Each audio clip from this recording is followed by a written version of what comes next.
What's up, Internet? My name is Michael Cook, this is Blue Giant Media, and we're here to connect through gaming. Today we're going to take a look at Newton by Simone Luciani and Nestor Mangione and published by Cranio Creations.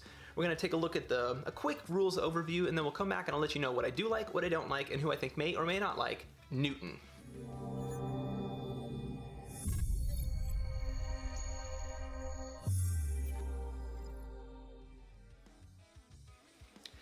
Alright, so here I have Newton set up for one player, but it pretty much plays the same regardless of the number of players, so the only things that really change is the draft at the beginning of the game.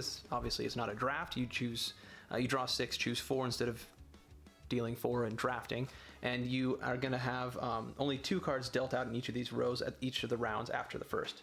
So pretty much other than that, it's exactly the same. What you're going to do each round is you're going to choose one of the different cards that you've got at your disposal. At the bottom of each of them is an icon that corresponds to one of the 5 different actions, as well as one Joker card. Whenever you play one of these different cards, you're going to take that action and you're going to take the strength of it based off of all the different symbols that are showing at that current time. So right now here, that would be a strength 2 action with the compass, which is going to move me around this board over here. Each compass that shows allows me to move 1 space, so I could go like 1, 2. If I were to move through a space that has a minus there, that means it's going to cost me 1 coin to cross that space. And whatever space you end on, you're going to get to put one of these cubes in, and as you get rid of more of them towards the bottom, you're actually going to start scoring points as you put them out. Now, you don't get to put one on every one that you move through, but each of these times you move over one of these smaller circles, that gives you a one-time benefit. This is a point and a coin. This one is also a point and a coin. That one's just 2 points. This one is to get another worker over here. So if I were to do that, then I might go like 1, 2, and put a token or a marker on that. That also is going to allow me to fulfill different requirements over here. Like here, this spot right here, I can't cover that unless I've got a marker on that spot. So now I have the ability to cover that up later on in the game. So other actions that you can do over here, I mentioned, it's going to go with this book action. So whenever you play a book action, the studying, you're going to get to choose one of these over here and cover up a space that you actually satisfy, which right now I don't have any, but let's say I did this action first. So we'll come back to that in just a second. This action is working. For each icon that you're showing, you can move 1 space there, and each space that you move, you get a coin. Now this book here doesn't do anything by itself, but it does mean that when I later play this action, now I have a blue book at my disposal. So I can take one of these, and I can go ahead and cover that space, because it's a level 1 action, because I only have 1 of them. It only goes up to level 3, and I had the requirement met. If I were to cover up all of these in a row or column, you're going to score points based off of what row or column that's in at the end of each round at the end of the game. So if I fill this whole column, I'm going to score 2 points at the end of every round till the end of the game. There's 6 total rounds.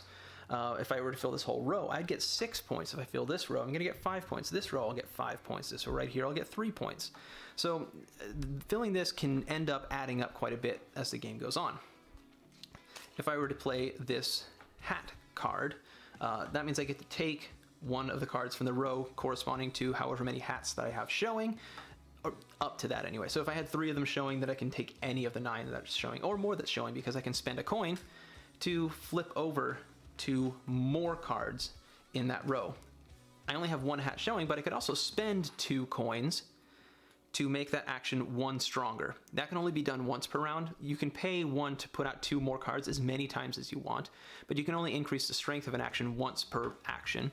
I can also spend 3 coins to get a potion, or I could spend 5 coins to get another worker. You can spend the potions to count as a book to help you finish some of these things, or you could spend 3 potions to completely waive the requirement. So like if I wanted to put one here and I hadn't been all the way to the corner wherever that thing is, I can go ahead and spend 3 potions in order to satisfy that requirement when I do the book action.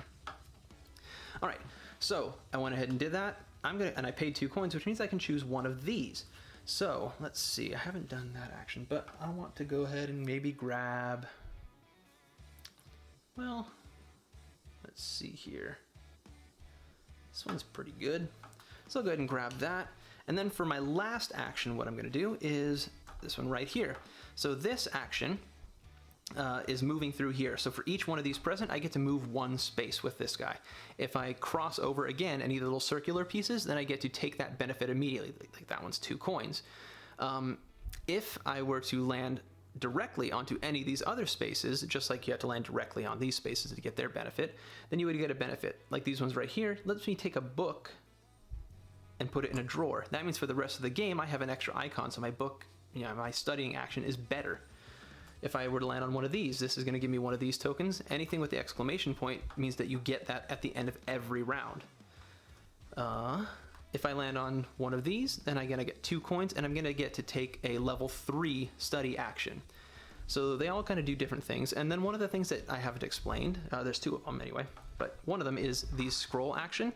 To do that, you're going to take some of these different cards, and you're going to get to choose one. So if I were to land there, I could choose to play this card. It's going to be worth 7 points at the end of the game, and I get to immediately get a new little guy. There's other ways to get them, but the 7 points is pretty good. This one right here means for the rest of the game I have access to 2 green books.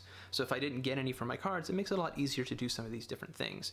Right here, I get to do an action, any action I want, but up to level 3. And right here, this allows me to move 5 spaces across here, ignoring the costs. So it's just a way to travel really, really far, but I also don't get to take any benefits. So those can be pretty useful. And then the last space is the one that's going to be worth the most points. And that's going to be these spaces right here. You have to have certain books in order to get onto those spaces, but, and that's again showing here, or if I had like a Sir Isaac Newton, that would help me a lot for being able to get on here. And again, you can spend potions to count as a book to help you, complete those requirements. But as you get to the end, this is going to give you 5 points for each of these ancient spaces that you visited. This one right here is going to give you 2 points for every potion you have at the end of the game. This is going to give you 4 points for every 3 spaces that you've covered up with this. This is going to give you 3 points for every pair of cards that you have left at the end of the game. 1 point for every coin you've got. 4 points for each of these guys that you've gotten. So if you've gotten all 4 of them out, that's a pretty hefty amount of points. So there's a lot of different ways you earn points, a lot of different things that are going to benefit the other. You moving here might help you move over here, which might then help you do some of these things. Getting cards are going to help you get more books, but maybe they give you points or ways to turn things into points. There's all kinds of different ways that you can work through things. But one of the coolest things is at the end of the round, you're going to choose one of these cards then, and you're going to then move it under here. So you no longer have access to that card, but for the rest of the game, you have a stronger action of that type. And then all of these will go away. New ones will come out, 3 in a player with more in a game with more than 1 player, and then you're going to get bonuses based off of all of the things that you've covered up through here, and you move on to the next. At the end of 6 rounds, because there's 5 here, at the end of each of the first 5 rounds, you'll be putting more things out here. So by the 6th round, you're going to have a hand like this, and you're going to play, play an action in just about whatever you do. In this instance, it's going to be stronger, and depending on what you've got out here, you might be able to take some really strong actions.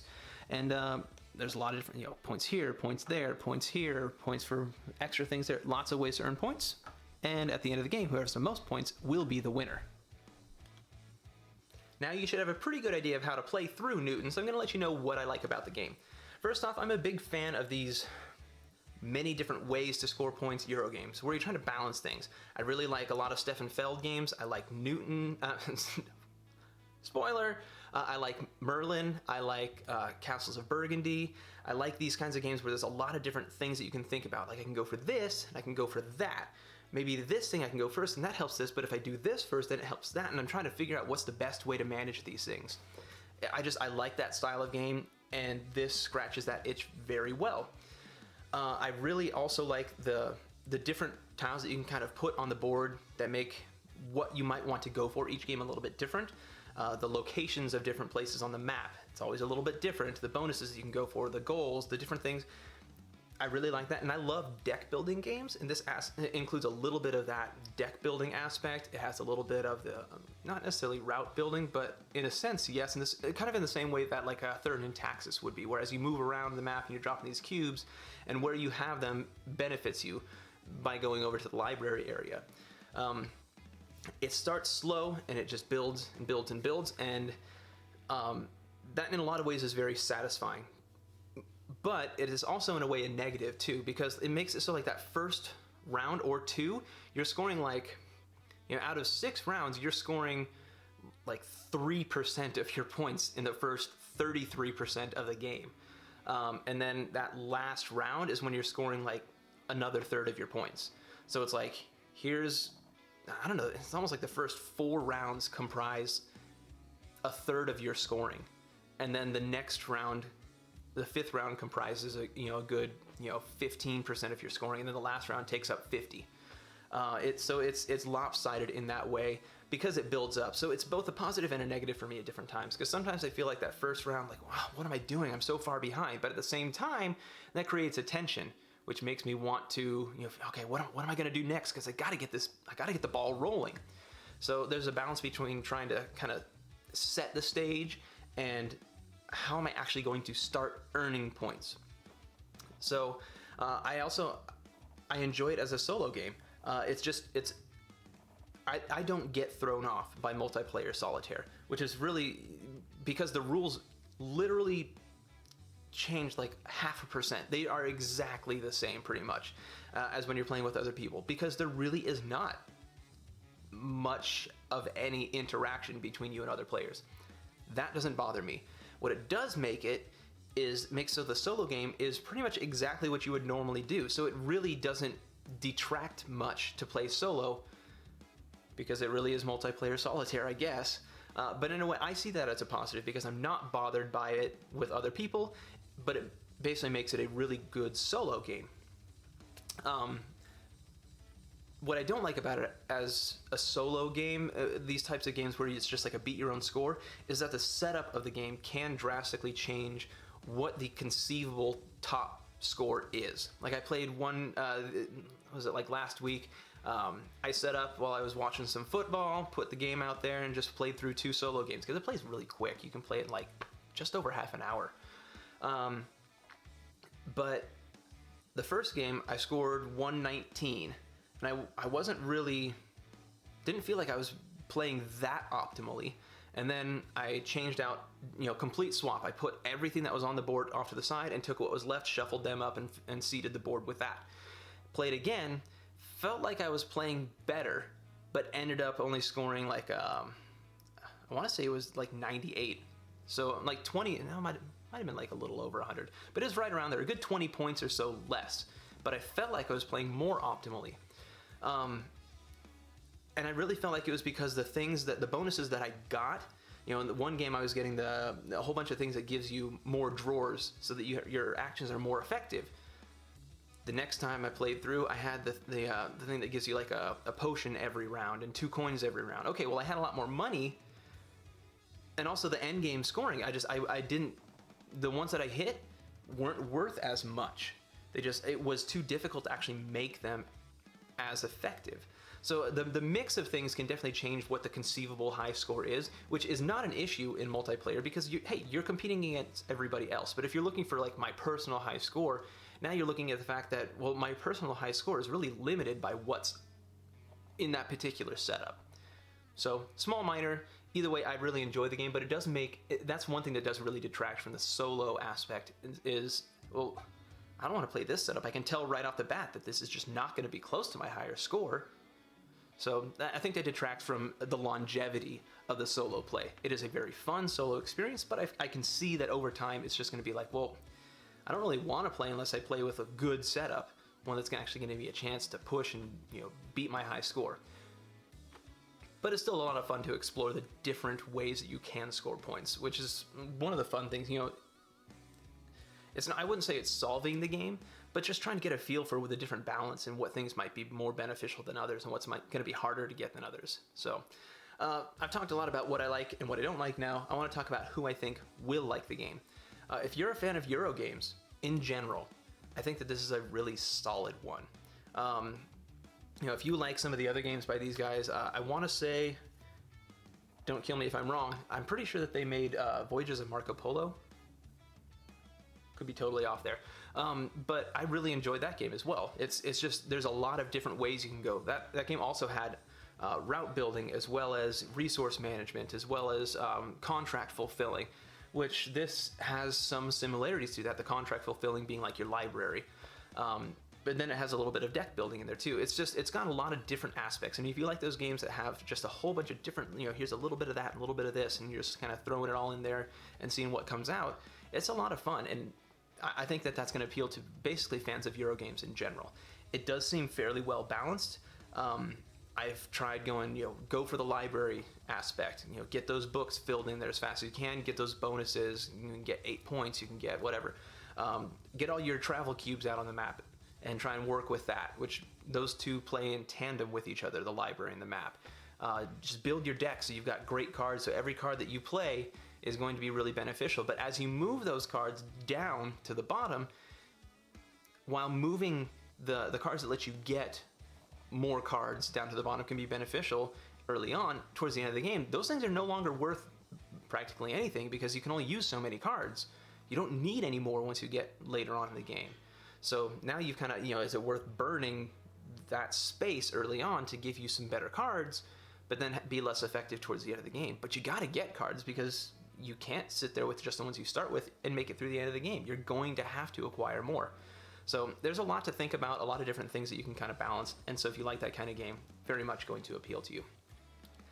You will not like this game if you don't like multiplayer solitaire. If you want confrontation or at least some way to interact or screw with somebody or take something that they want, there's virtually none of that in this game. So you're not going to like that.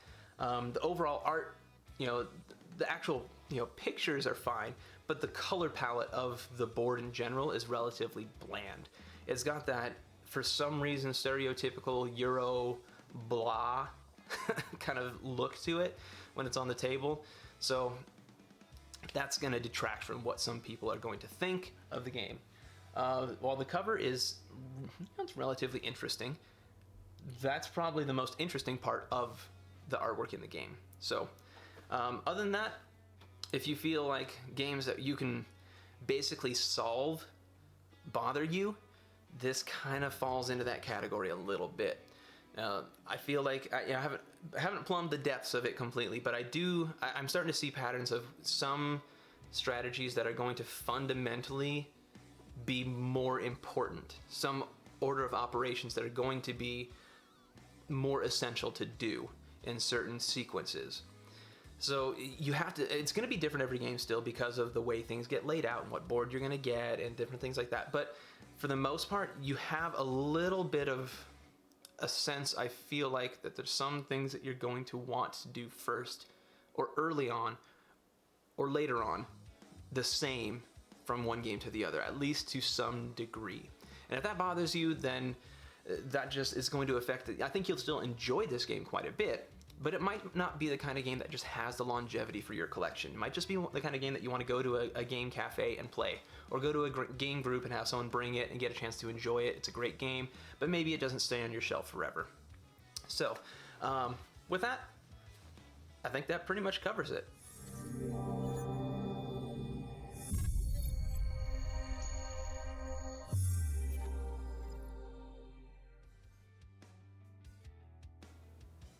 All right, let's go ahead and take the spotlight off of Newton by Simone Luciani and Nestor Mangione, published by Cranio Creations.